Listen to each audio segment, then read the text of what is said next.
본문은 하나님께서 이스라엘 백성들이 가나안 땅에 들어가기 전에 모세를 통해서 40년 동안 광야 생활을 해야 했던 이유를 말씀해 주시는 부분입니다. 그런데 여기서 중요한 것은 광야 생활이 끝났다고 해서 그들의 삶의 방식도 끝이 아니라는 것입니다. 이제 가나안 땅에 들어가는 이스라엘 백성들은 방랑하는 생활을 청산하고 정착 생활을 하게 됩니다. 하늘에서 내리는 만나를 먹는 삶이 아니고 그들이 직접 수고하여 땀을 흘려서 가나안 땅의 소출을 거둬서 이제는 그들 스스로가 먹을 것을 해결해야 되는, 전혀 삶의 모양이 바뀌는 거예요. 그러나 삶의 모양이 바뀔지라도 인생은 여전히 광야의 삶의 방식으로 살아가야 한다는 거예요. 그것이 이 광야 40년 동안 그렇게 훈련을 하게 하신 목적이라는 것입니다. 왜 여러분 삶의 모양이 바뀌더라도 우리가 삶을 살아가는 그 방식은 바뀌면 안 되는 걸까요? 여러분, 많은 사람들이 인생을 이야기할 때 그 사람이 인생을 성공한 인생이냐 혹은 실패한 인생이냐를 이야기합니다. 그런데 여러분, 막상 장례식장에 가보면, 우리 그리스도인들이 장례식장에 가보면 인생에서 성공보다 더 중요한 것이 있다는 것을 깨닫게 됩니다. 그것은 뭘까요? 그 고인이 인생이 반드시 이르러야 할 목적지에 이르렀느냐 하는 거예요. 그의 인생에서 얼마나 많은 돈을 벌고 얼마나 높은 지위에 오르고 얼마나 많은 사람들에게 인정받는 삶을 살았느냐가 아니고 그분이 정말로 이르러야 할 목적지에 이르렀느냐가 가장 중요하다는 것을 우리는 장례식장에서 발견하게 됩니다. 만약 고인이 하나님이 원하시는 목적지에 이르렀다면 그분의 삶을 세상 사람들은 실패한 인생이라고 평가하고, 또 그분의 삶에 어떤 고난이나 어려움이 있었다 할지라도 그 장례식에는요, 감사가 있고 소망이 있고 찬양이 있어요. 그런데 이와는 반대로 장례식을 집례하는 목사로서 그분의 삶이 사람들이 부러워할 만한 많은 것들을 이루었다 할지라도 반드시 인생이 이르러야 할 목적지에 이르지 못했다면 목사부터 너무너무 안타깝고 난감합니다. 무엇보다 지금 고인이 처해 있는 이 영적인 실상에 대해서 말해야 될지도 모르겠고 또 어떻게 설교해야 될지도 정말 고민이 됩니다. 그런 의미에서 본다면 여러분, 인생은 오늘 이스라엘 백성들로 하여금 광야길을 걷게 하신 것은 이라고 주님이 말씀하시는데요, 인생은요 산을 오르는 것이 아니고 광야를 통과하는 것과 같다는 것입니다. 우리가 인생을 어떤 관점으로 보느냐가 굉장히 중요한데요, 인생을 어떤 관점으로 바라보느냐에 따라서 인생을 대하는 태도가 달라지기 때문입니다. 여러분, 산은요 정상이 보여요. 그런데 광야는 끝이 보이지를 않습니다. 어디까지 가야 하는지가 보이지 않는다는 거예요. 인적이 드문 산이라도 어떻게 해서든지 어느 방향으로 올라가야 될지 대충 감은 잡혀요. 그런데 광야에는 길이 없어요. 사람들이 지나갔어도 하룻밤 사이에 그 길이 흔적도 없이 사라져 버리기도 합니다. 산에 올라갈 때는 대략적인 예측이 가능해요. 예를 들면 어디가 가장 힘든 구간이고 어느 곳에 가면 휴식처가 있고 어디에는 어떤 지형지물이 있겠다, 어느 정도 예측이 가능합니다. 그런데 광야는 모든 것이 불확실해요. 그래서 산은요 멀리서 보면 그 산이 전체적으로 한눈에 들어오지만 광야는요 한눈에 들어오지도 않습니다. 산은 변하지 않고 언제나 그 자리에 있습니다. 근데 광야는요 변화무쌍해요. 하룻밤 사이에 언덕이 생겼다가 사라지기도 합니다. 산에 오르는 사람은 자신감도 생기고 성취감도 생기죠. 그런데 광야길에 들어선 사람은 자기의 무능력을 절감하게 됩니다. 산에서 길을 잃으면 조금 고생은 되지만 그래도 무언가 대책이 생각이 나요. 그러나 광야에서 길을 잃어버리면 살아날 방법이 없게 됩니다. 그래서 여러분, 산은 올라가다 힘들면 내려오면 되거든요. 근데 광야는 들어가 버리면 방향 감각을 상실하기 때문에 들어가면 끝까지 통과하는 것 외에는 방법이 없다는 거예요. 여러분, 인생이 이와 같아요. 예측도 안 되고 앞길도 안 보입니다. 한눈에 들어오지도 않아요. 당장 우리는 5분 후를 모르고 이 예배 후를 모릅니다. 그런 의미에서 인생 역시 광야를 지나는 것과 같다는 것입니다. 물론 사람마다 똑같은 광야를 지나는 것은 아닙니다. 예를 들면 성경에 광야를 지나는 많은 인물들이 나옵니다. 가인이 있었고, 아브라함이 있었고, 하갈, 야곱, 요셉, 또 이스라엘 백성들, 룻과 나오미, 다윗, 엘리야, 세례 요한, 예수님, 사도 바울도 다 광야를 지났습니다. 다시 말해서 인생마다 각자의 모양의 광야를 다 지난다는 거야. 각각의 다른 모양의 광야를 지나요. 그런데요, 중요한 것은 우리의 삶에 지나가는 광야의 모양은 조금씩 다를 수 있는데 중요한 것은 광야를 다 통과한다는 거예요. 아들이었었던 아브라함은 광야의 시간을 지나서 믿음의 조상이 됩니다. 여종이었던 화갈은 광야의 시간을 지나서 한 민족의 어머니가 됩니다. 어린 요셉이 광야를 통과하고 애굽의 총리가 되어서 자기 가족뿐만 아니라 애굽을 비롯해서 주변 민족들을 살립니다. 애굽의 종로로 다든 이스라엘 백성들은 광야를 지나서 한 나라를 이루게 됩니다. 이방 여인이자 과부였던 룻은 광야를 통과하고 다윗 왕가의 어머니가 됩니다. 양치던 목자였던 다윗은 광야를 통과해서 하나님의 마음에 합한 이스라엘의 위대한 왕이 됩니다. 죽고 싶어서 광야에 들어갔던 엘리야는 광야를 통과한 후에 죽음을 보지 않고 들림을 받는 영광을 얻게 됩니다. 제사장으로 살아야 했던 이 세례 요한은 광야를 통과한 후에 예수님의 앞길을 예비하는 선구자가 됩니다. 또한 예수님은 십자가를 통과하시고 십자가 광야를 통과하시고 부활의 영광을 얻으시고 온 인류의 구주가 되십니다. 아라비아 광야에서 3년, 그리고 유배지나 다름없었던 다소에서의 13년의 광야를 지냈던 사도 바울은 위대한 이방인의 사도가 됩니다. 그러니까 여러분, 우리는 여기서 무엇을 알 수 있습니까? 광야는 하나님께서 하나님의 사람을 세워가는 놀라운 장소였다는 것입니다. 성경에 나오는 하나님의 사람을 하나님의 뜻대로 살게 만드시려고 반드시 통과하는 어떤 통과 의례였다는 거예요. 그러니까 여러분, 하나님께 쓰임받는 사람 치고 광야를 면제받는 사람은 없습니다. 여러분이 정말로 하나님께 쓰임받는 사람이 되기를 원하신다면 광야를 피해갈 생각을 버리셔야 한다는 거예요. 그러므로 지금 여러분의 삶이 광야를 지나는 것 같이 힘들고 어려운 가운데 있다면 지금 하나님께서 여러분을 하나님의 놀라운 계획과 이끄심 가운데 빚어가고 계시다는 사실을 아셔야 한다는 것입니다. 그런데 여기서 우리가 한 가지 알아야 될 것이 있어요. 아까 앞서도 말씀드렸던 것처럼 사람마다 각각의 다른 모양의 광야를 지나가지만 어떻게 하면 광야를 통과할 수 있는지, 어떻게 하면 그 광야에서 잘 지낼 수 있는지는 모두가 똑같다는 것입니다. 그것이 무엇입니까? 바로 구름 기둥이 되어주시고 불 기둥이 되어주시는 주님과 함께 해야 한다는 것입니다. 그 주님이 인도하시는 대로 따라 살아야 한다는 거예요. 그것이 주님과 동행하는 것이 광야를 통과할 수 있는 유일한 방법이고 핵심 키라는 거예요. 도무지 길을 찾아볼 수 없을 것 같은 광야에도요, 사실 길이 있어요. 그래서 여러분, 광야에 사는 유목민들은요, 어떻게 길을 찾나요? 지형을 보고 절대 길을 찾지 않습니다. 밤에 별자리를 보고 길을 찾습니다.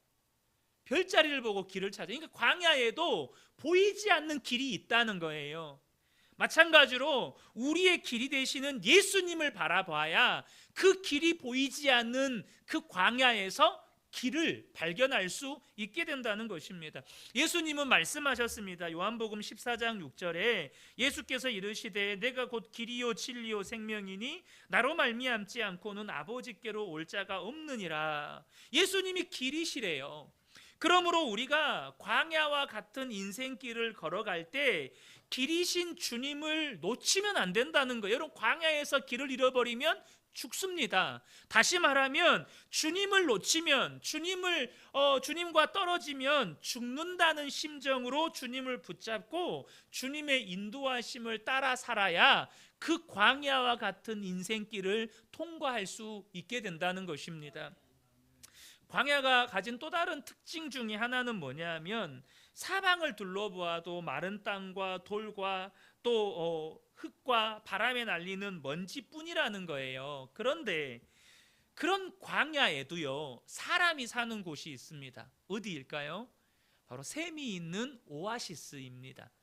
그런 광야에도요, 베두인족 같은 이런 유목민들이 곳곳에 이렇게 촌락을 형성해서, 작은 부락이지만 촌락을 형성해서 살거든요. 바로 그곳이 샘이 있는 오아시스예요. 그 오아시스가 있는 곳에 사람들이 모여 살고 적은 규모지만 농사도 짓고 또 기르는 가축도 먹입니다. 그런데 여러분, 예수님은 자신을 샘물이라고 표현하셨습니다. 요한복음 4장 14절을 보면 내가 주는 물을 마시는 자는 영원히 목마르지 아니하리니 내가 주는 물은 그 속에서 영생하도록 솟아나는 샘물이 되리라 라고 말씀하셨어요.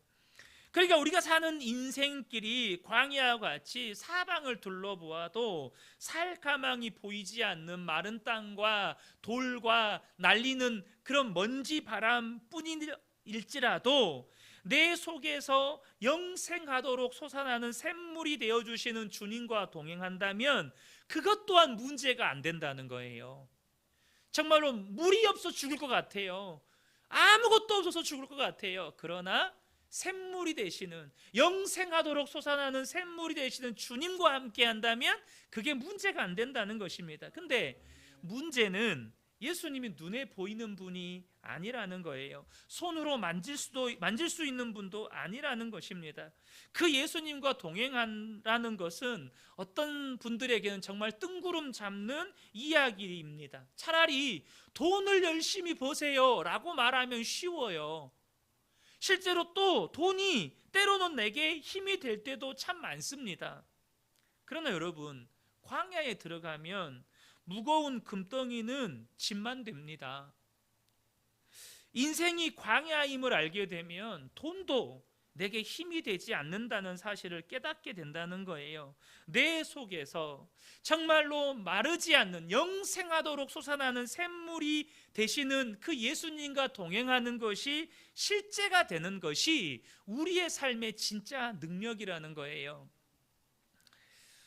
성도님들 중에는 24시간 예수님과 동행해야 한다라는 이런 말을 하면 너무 과하다고 생각하거나 혹은 주님과 동행해야 한다는 것이 너무 중요하니까 그것을 강조하기 위한 표현이라고 생각하는 분들이 계십니다. 여러분, 근데 정말로 그럴까요? 24시간 주님을 바라보고 주님과 동행해야 된다, 이 표현이 과한 표현이고, 제가 목사로서 우리 성도님들이 주님과 동행하는 삶을 살아가는 게 너무 중요하니까 그것을 강조하기 위해서 사용하는 표현일까요? 이스라엘 백성들이 애굽에서 나왔습니다. 그런데 문제는 뭐죠? 어디로 가야 될지를 모르는 거예요. 애굽에서는 나왔어요. 근데 어디를 방향으로 자꾸 가야 될지를 모르는 거예요. 모세도 몰라요. 왜냐하면 모세는 태어나서 한 번도 약속의 땅 가나안에 들어가 본 적이 없어요.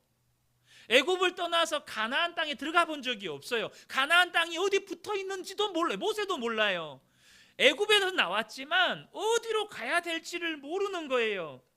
그 200만이나 되는 무리가 도대체 어디로 가야 되죠? 그런데 그때 그 무리들 앞에 하나님이 나타나십니다. 출애굽기 13장 21절 22절입니다. 여호와께서 그들 앞에서 가시며 낮에는 구름 기둥으로 그들의 길을 인도하시고 밤에는 불 기둥을 그들에게 비추사 낮이나 밤이나 진행하게 하시니 낮에는 구름 기둥 밤에는 불 기둥이 백성 앞에서 떠나지 아니하니라. 그러니까 여러분, 출애굽한 이스라엘 백성들에게 있어서 구름 기둥, 불 기둥으로 임하신 주님을 바라보는 문제는 당장 죽고 사는 문제였고, 어디로 가야 할지, 어디에 머물러야 할지, 무엇보다 죽음의 위기를 극복하느냐 못하느냐의 문제였어요. 실제로 이스라엘 백성들이 출애굽하고 얼마 되지 않아서 위기가 찾아옵니다. 그것은 이스라엘 백성들을 내보내기로 허락한 바로의 마음이 다시 완악해져서 군사를 동원해서 이스라엘 백성을 추격한 거예요. 그때 이스라엘 백성들은 홍해 앞에 진을 치고 있었습니다. 그런데 멀리서 먼지 구름이 이는 것이 보이더니 점점점 말발굽 소리와 전차 바퀴 소리가 이렇게 막 들리면서 땅이 울리기 시작하는 거예요. 그때 이스라엘 백성들의 심정이 어땠겠습니까? 그들은 정말로 죽음의 공포에 휩싸이게 됩니다. 그때 하나님이 놀라운 일을 행하시죠. 모세를 통해서 홍해를 가르시고 이스라엘 백성들 그 홍해의 마른 땅을 걸어서 건너게 하십니다. 그런데 그 많은 이스라엘 백성들이 한 번에 못 건너잖아요. 앞에 있는 사람들부터 순차적으로 건너야 돼요. 그러니까 그 200만이나 되는 사람들이 건너려면 시간이 필요하잖아요. 그래서 주님께서 홍해를 가르시기 전에 하신 일이 있어요. 출애굽기 14장 19절 20절인데요.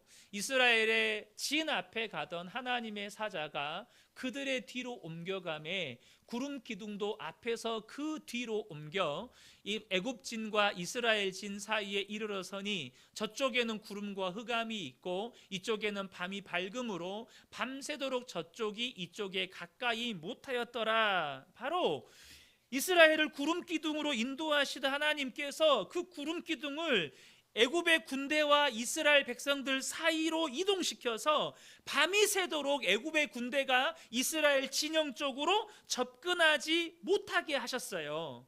여러분, 그때 이스라엘 백성들이 뭘 쳐다보고 있었겠어요?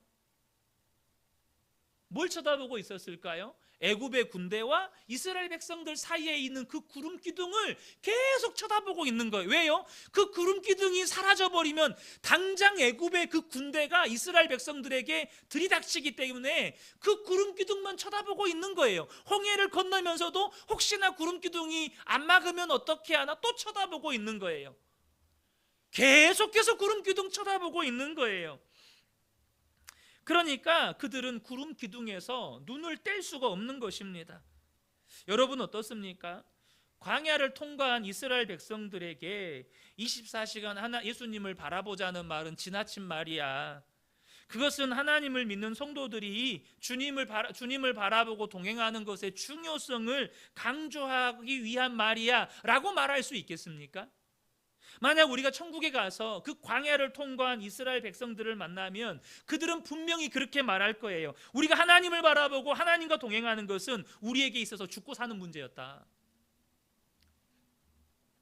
여러분, 광야를 통과하는 이스라엘 백성들에게 하나님을 바라보고 하나님과 동행하는 것은 그들에게 생존의 문제였다는 것입니다. 그러니까 여러분, 광야 같은 인생을 사는 우리들에게 주님과 동행하며 사는 것은 선택의 문제가 아니라는 거예요. 주님과 동행하고 살면 내 신앙에 조금 더 유익이 되고, 동행하지 않아도 뭐 순간순간 내가 말씀 묵상하고 또 말씀에 한 번씩 순종하면 또 그것대로 되는 거지, 이런 문제가 아니라는 것입니다. 그런데 여러분은 지금 우리가 사는 대한민국 사회가 광야 같습니까?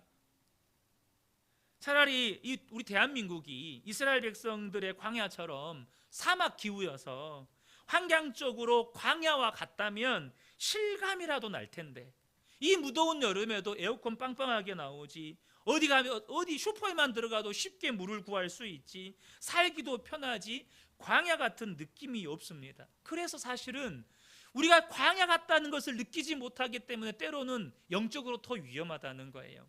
제가 예전에 탄자니아를 여러 차례 오가면서 이렇게 선교 사역을 하셨던 어느 장로님의 이야기 중에 한 번은 이분이 청소년 집회에 가서 자신이 탄자니아에 왔다 갔다 하면서 그곳을 선교사님들 돕고 복음을 전하는 일들을 이야기하면서 아프리카 이 어린 아이들의 그 실상을 사진으로 찍으면서 이렇게 보여줬어요. 그 사진 중에는 아프리카의 한 아이가 소가 오줌 싸는 그것을 거기서 이렇게 받아 먹고 있는 사진도 있었어요.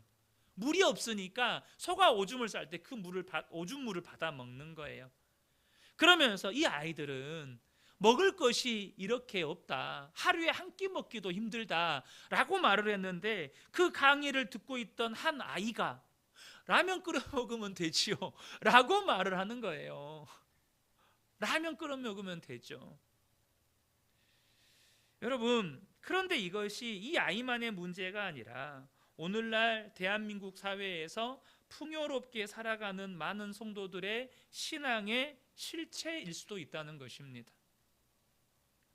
주님을 바라보아야 할 필요를 느끼지 못하고 실제로 주님과 동행하는 삶을 살지 않으니 영적으로 메마르고 지쳐 있어요. 우리의 인생이 광야길을 걷고 있는데 내가 지금 광야길을 걷고 있다는 사실을 모르니까 주님을 바라보지도 않고 바라보아야 할 필요성도 못 느끼고 주님을 바라보지도 않고, 그래서 심령은 다 메말라 있고 그냥 삶의 현장에서 영적으로 너무나도 지쳐 있다는 거예요.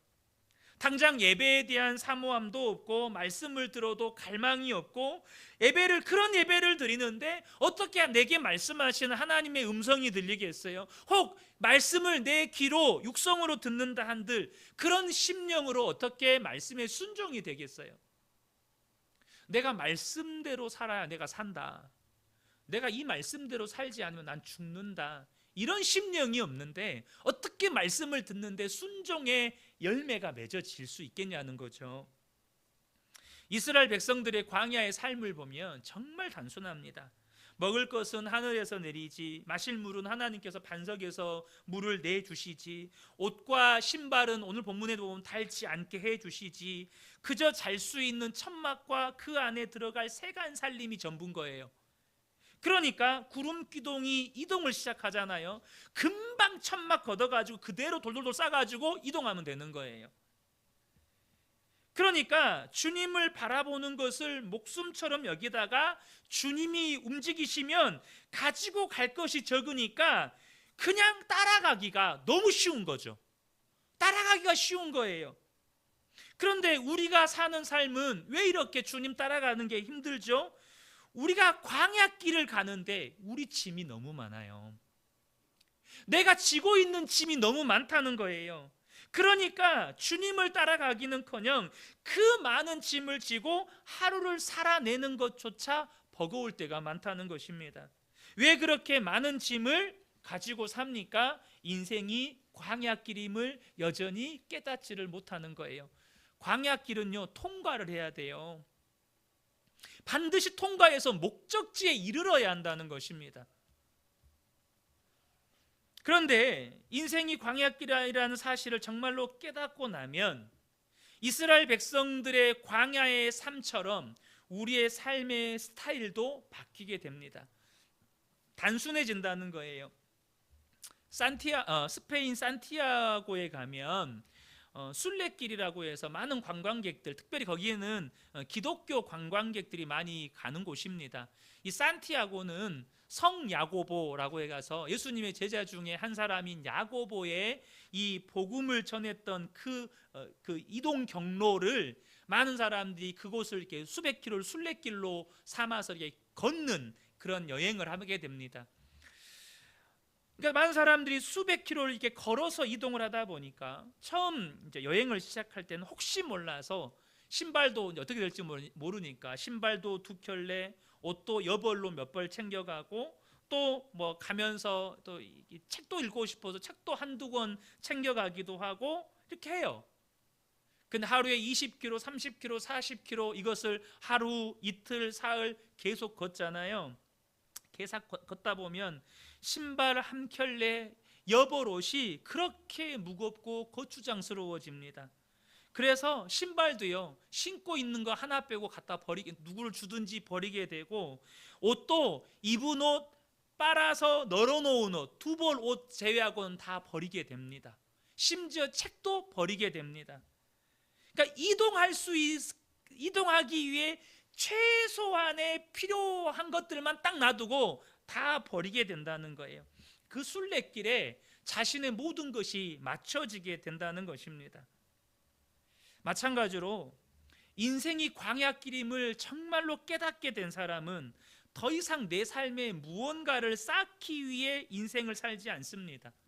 다시 말하면 하나님께 기도를 해도 하나님 좋은 집 주세요, 좋은 직장 주세요, 좋은 차 주세요, 돈 좀 더 주세요, 이런 것을 구하지 않게 된다는 거예요. 그런데 그것을 모르고 자꾸 쌓으려고 하니까 우리의 인생은 뒤틀리고 하나님의 뜻과는 전혀 상관없는 삶을 살다가 어느 순간 죽음을 맞이하게 되는데, 그 죽음의 순간에 뒤를 돌아보면 후회만 남고 하나님 앞에 설 자신은 없는 거죠. 하나님 앞에 선다고 생각하면 두려움 뿐인 거예요. 우리 성도님들 중에는 내 인생에도 주님이 나를 정말로 확실하게 만나주신 체험이 있다면 그 광야 같은 인생을 살면서 주님 바라보고 주님과 동행하며 살 것 같은데, 내 삶에는 그런 확실한 체험이 없습니다 라는 분들이 계셔요. 그런데 여러분, 성경에 광야를 통과한 인물 중에 특이한 인물이 있는데요, 그 중에 한 사람이 바로 요셉입니다. 어떤 부분에서 요셉이 특이하냐면, 물론 요셉의 삶은요, 예수님의 그림자여서 너무 본이 되고 또 고결한 측면에서는 우리와는 좀 동떨어진 인물처럼 보이기도 해요. 그런데 성경의 요셉을 보면요, 요셉의 기록에는 요셉이 하나님을 만난 사건이 기록되어 있지가 않습니다. 물론 요셉의 삶은 고난의 연속이었죠. 그런데 그런 요셉의 삶을 성경은 형통한 자가 되었다고 기록해요. 우리 눈으로 보면은요, 한 치 앞도 알 수 없는 억울한 상황의 연속인데, 그러한 그의 삶이 하나님이 함께 하셔서 하나님의 뜻을 이루고 계셨고, 그것이 형통이었다는 거예요. 그런데 여기서 우리가 주목해야 되는 게 뭐냐면, 요셉의 삶에 하나님과 만남의 사건들이 전혀 기록되어 있지 않다는 것입니다. 우리식으로 이야기하면 모태신앙으로 태어나서 어려서부터 교회에 성실히 다녔고 주일 예배 열심히 드렸고 열심히 이렇게 교회에 봉사를 했어요. 그런데 특별한 체험은 없어요. 그저 열심히 믿음으로 살았어요. 작년에 다니엘 기도회 때 그 최우진 그 사모님인가요? 사모님 맞죠? 그러니까 그 믿음의 가정에 태어나서 뭐 특별한 체험은 없어요. 열심히 주일 성수하고 열심히 교회 다녔어요. 그런데 여러분, 요셉 보세요. 나중에 그의 고백은 하나님이 하셨다예요. 형들을 용서할 때도 이 모든 일은 하나님이 하셨다라고 고백합니다. 사랑하는 성도 여러분, 여러분의 삶에 특별한 체험이 없을 수 있어요.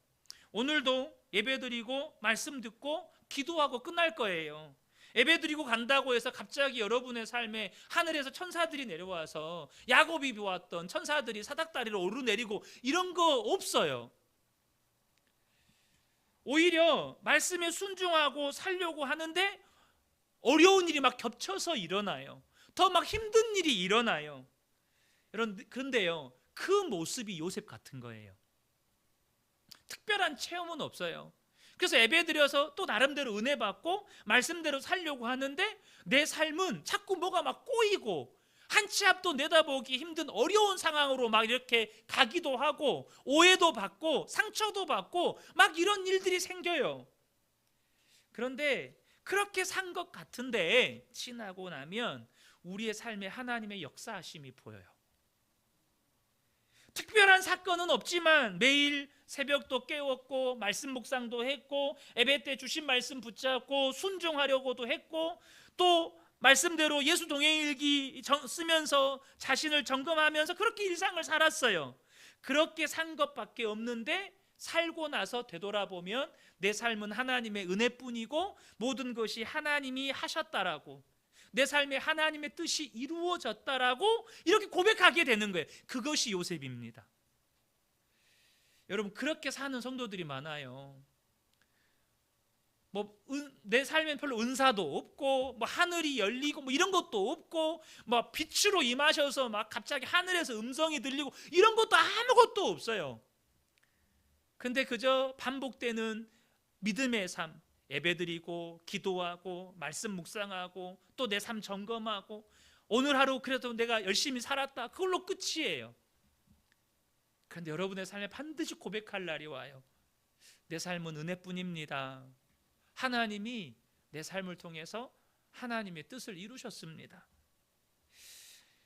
여러분, 핵심은요, 우리가 어떤 형태의 광야와 같은 삶을 살든지 나와 함께 하신 예수님을 바라보고 주님과 동행하며 사는 것입니다. 그것이 광야와 같은 인생길을 통과하고 마침내 우리가 이르러야 할 그 목적지에 이를 수 있는 유일한 방법입니다. 그러면 여러분의 삶이 아무리 힘들고 고통스러운 광야길 가운데 있는 것 같아도 보이지는 않지만, 광야의 길이 눈에 보이지는 않지만 제대로 된 길을 가게 되고 마침내 주님의 뜻을 이루게 되는 것이죠. 사랑하는 성도 여러분, 저는 우리 모든 성도님들이 여러분의 각자의 광야와 같은 인생길 가운데 정말로 주님 바라보고 주님과 동행함으로 저와 여러분의 삶에 하나님의 뜻이 이루어지고 마침내 영원한 하나님 나라에 이르시는 저와 여러분 되시기를 예수님의 이름으로 축복합니다.